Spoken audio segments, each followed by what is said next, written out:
सुमाइना कहीं तौबसे अहमने लिलीसे ma'am अगोन पक्चै पक्चदे ma'am comment तौना हाइबिरको अना फीसीगा मपान मानहनगे लेबनेब फी तुबक लोय हैरमीने कक्पब कुना कलक्तरगाने कक्पब कीरे है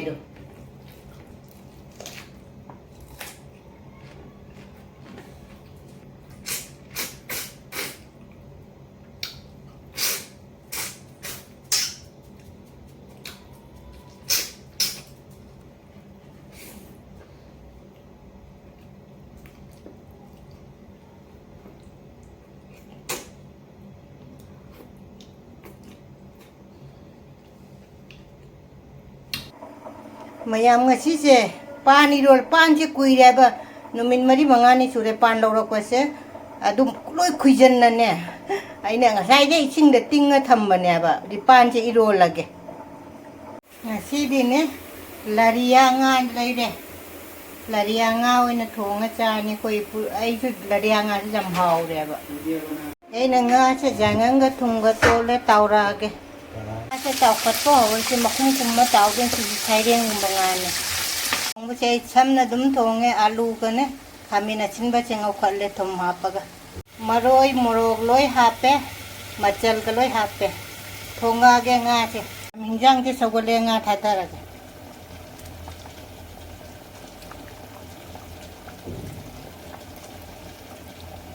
मतंग मतंग थादरागे से इन्हें थाव मौबने जेनम नाकुपी से थाव मौना खा लौटो थोंबसीसु जारे फटिगोम से थाक्चलगे लोसलगे फटिगोम से जामदे सीतनी फटिगोम लोरे थोंब कनो लरिया थोंब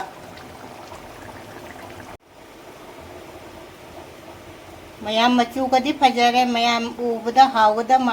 ब्रा मानद्रा है कमेंट तौना हाइबीरमो पान से इरोलागे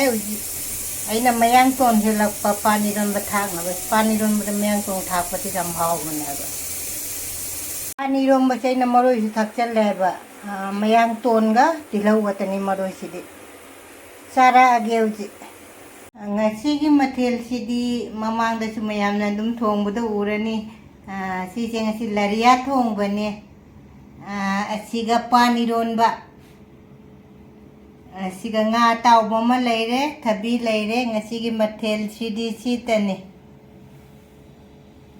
हाय मैम मैम रेखा नैकोंगनोना खुरमजरी अगी वीडियो जेंबीरिब मिपुम पुनमक रेखा हन्ना थागतचरी से मैम अना तुजब सी मपान से फुरीट लेतब अना तुरे तुबदने चाही अहुमुक फी से तुदना लेरमीना कांगा थांग ओल लेरब हैरमसु लोय कावरे तुबद नुमित हुमनी चंगे अना फुरी तुबसे चपेंग चपेंग गांगना लेरे मैम लोय शेयर तौनिंगेब से मथेन सीदी ममांगदसु हाइग्रबनी थोंबदसु उरनी लरिया थोंब अमुक हाइजनिंग ताउब लेरे थबी लेरे पान इरोब पानी में जम चानिंगबदो पान से अखोई खुन अखोई असम सोंदा मणिपुर सोंदागा अखोई होचाइदगा थोपदो दुमाइना पान से ओइदे हावबसे मानतेब महावसे अदु लाइगी चपेंग चपेंग गांग लेरे लाइगी हाना खरा कटलगे पान इरोनबा खरा खरा कटलगे लेबनो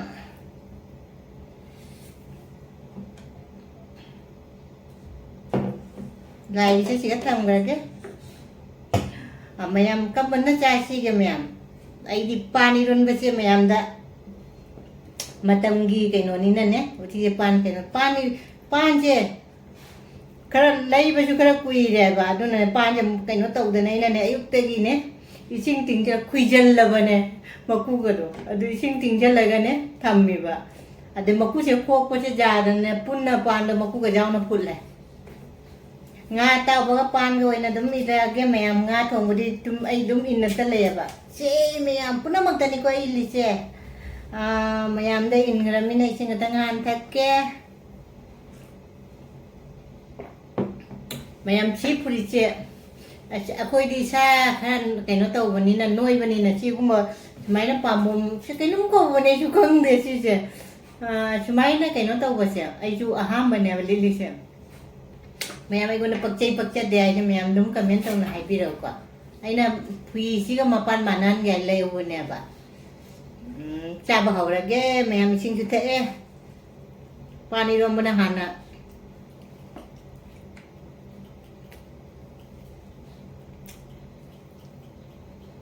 nga tao ạ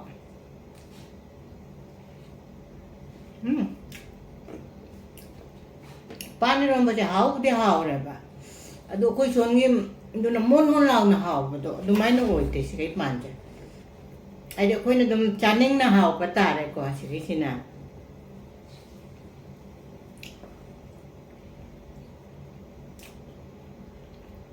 pani rom ngam mai ang don ga jam cha na ban ai chụp cái chào rồi thu ca mà cả thua chạy rồi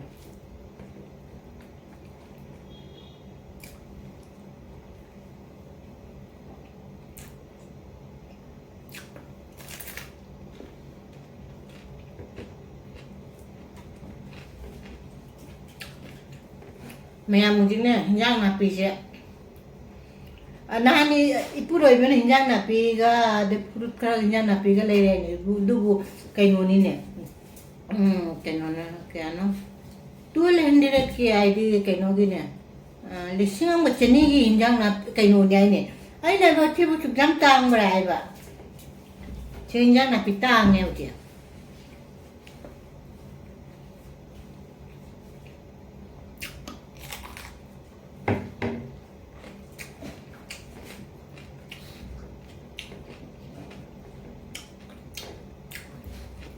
Hari tu ngan naman na panjawan ba?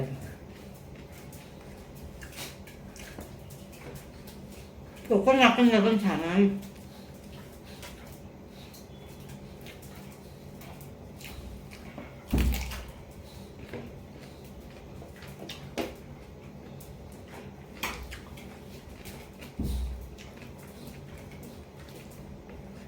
Pani ron chat ho ke dua nga se kon cha. Hao đi hao để pan rồi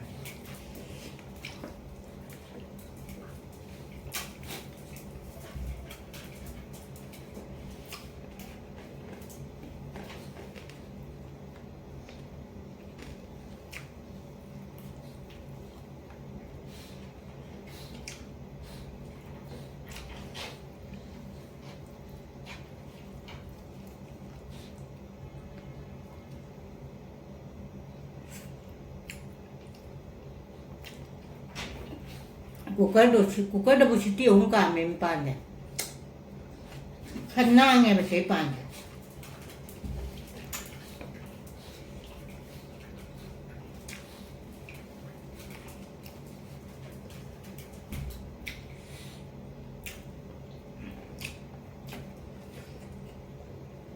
murok kai jam hap cha da nan murok chak nai ba ku cha ni nge murok buk cha khlak pe wa ni murok chaman ni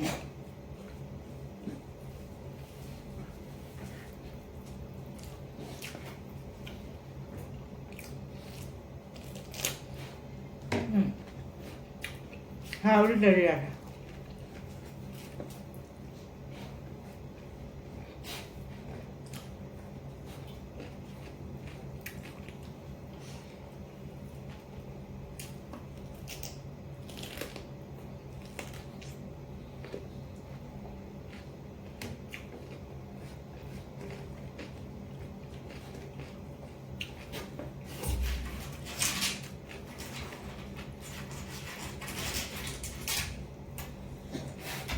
Ôi lắng cái nút nè thuốc nó một khuất cái này mà tàu dẹ ấy là phi sẽ chân bây giờ mà lấy ngâm rồi bạn ấy sẽ cái đây cho khá là nè nè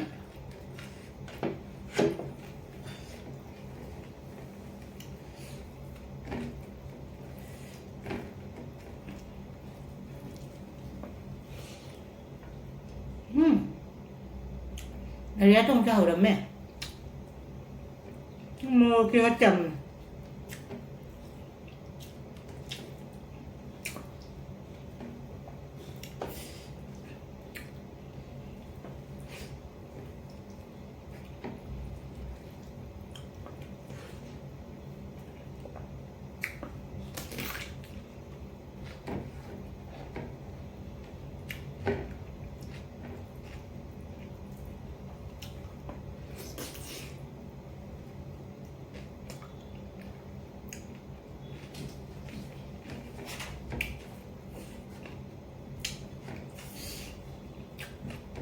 नहान नों चुरम्बदो खरा नों चुरगा आइदि कुइना आई नों चुदना लेरब नों चुरगा आइदि चु लोइरगा आइदि चांगना मम चु जावनेबा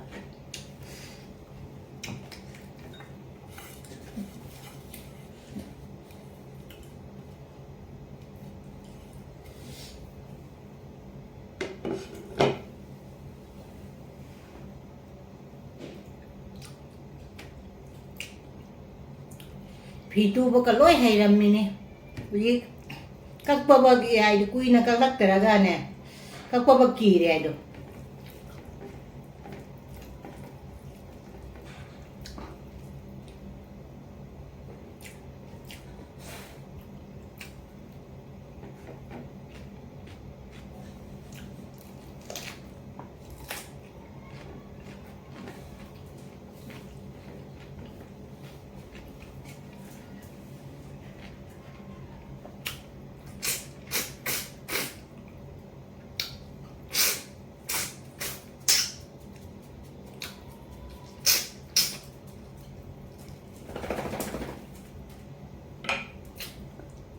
कोकोनी मुझे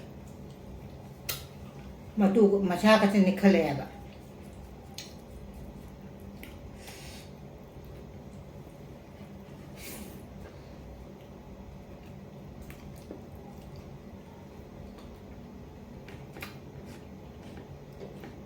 लड़िया ngache ko chaireng no mai na ne ba adu ma su jamna kaino to da chaireng no ma pukok pukhan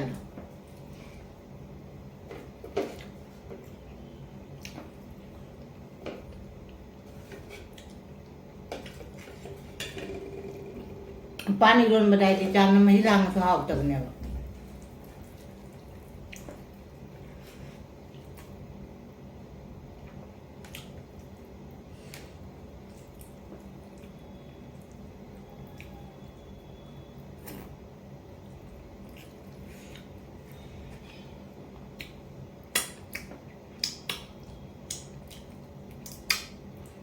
आज मुझे ने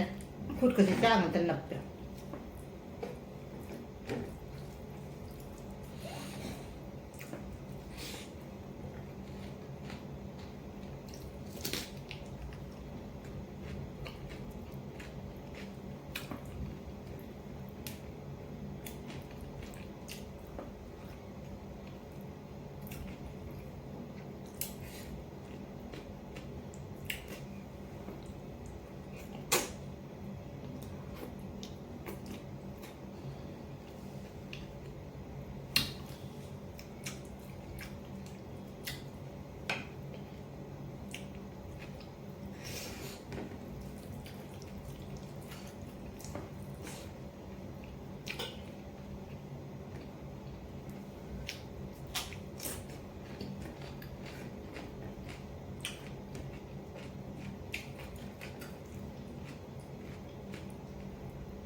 कोकोनट टेबल में खा दे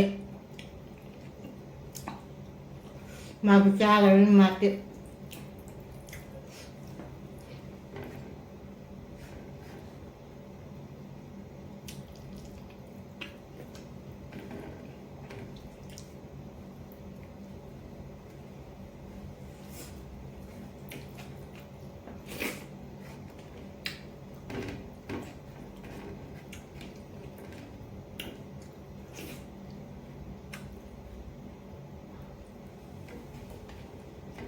다 되죠 내가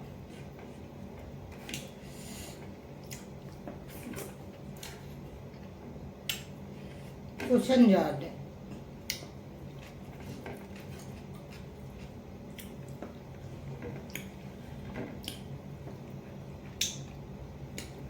खान के तो समझ देख क्या जम खाओ ने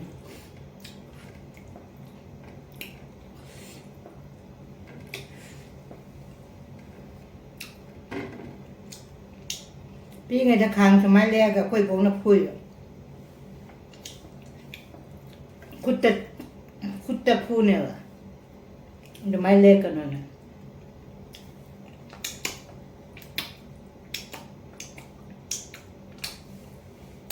Mayam nasi dengar thong wa laria thong uli jam hau bare pani lon basu hau rasu akoi a kungi akoi acham manipur gi pan mai hau te hau pu de hau re nga kai no du dam ne ngari to ngana nam pu da hawan bai do mai wa re hau re mayam nasi gi mubang si siga dum thamma ge matang dum blog khang de mubang khang de du dum munare se bye